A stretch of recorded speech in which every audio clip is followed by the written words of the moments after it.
આવેલ ફાયરિંગ બટમાંથી છૂટતી ગોળીએ 18 વર્ષની દીકરીને ઈજા કરી હતી।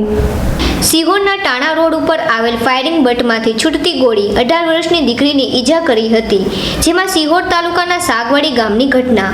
18 વર્ષની દીકરી પ્રજ્ઞાબેન દિનેશભાઈ મકવાણા પોતાના ઘર ફળિયામાંથી પસાર થઈ રહી હતી। તે અરસમાં ફાયરિંગ બટમાંથી ગોળી આવતા પોતાના કપાળ પાસેથી પસાર થતા કપાસ સાથે ઘસાઈ જતા ઈજા થઈ હતી। આ બાબતે જાણ કરતા ગ્રામજનો એક સાથે હતા અને પોલીસ ખાતાને જાણ કરવામાં આવી હતી।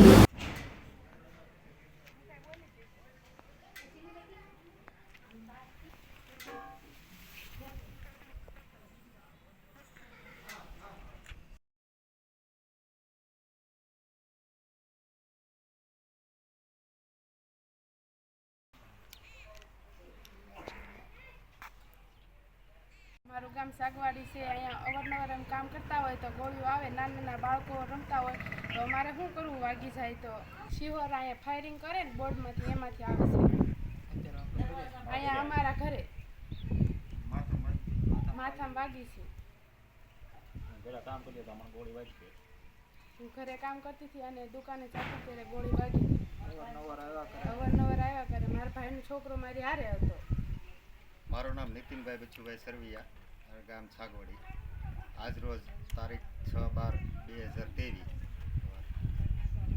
ના રોજ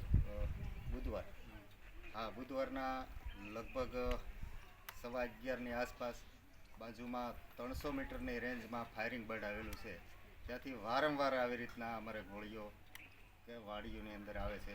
આજે નવો એક બનાવ બન્યો છે કે ગામની અંદર, અમારા જ ગામની અંદર એક 18 વર્ષની બેબીને કપાળના ભાગે ઘસાય અને જમીનમાં કૂદી ગયેલ છે। તો આમને 2 થી 3 વાર અમે રજૂઆત કરી છે।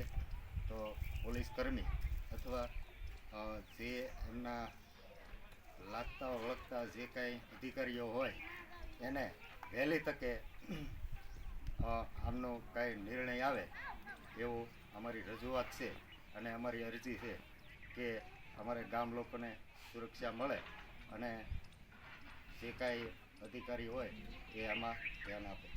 આની પહેલાંમાં અમે જ્યારે રજૂઆત કરી ત્યારે પોલીસ કર્મીઓ અધિકારીઓએ અમને એવી બાંહેધરી આપેલી કે ભાઈ અમે કંઈક દિવાલ આડી કરી અને પછી ફાયરિંગ ચાલુ કરાવશું, પરંતુ આજ સુધીમાં આવું કોઈ કરવામાં આવ્યું નથી દિવાલ કે। તો આ ત્રીજો ચોથો બનાવ આવી રીતે બન્યો છે। તો પહેલાં દિવાલ કરે અથવા એનો કાંઈ નિર્ણય લઈ અને પછી ફાયરિંગ ચાલુ કરે એવી અમારી રજૂઆત છે।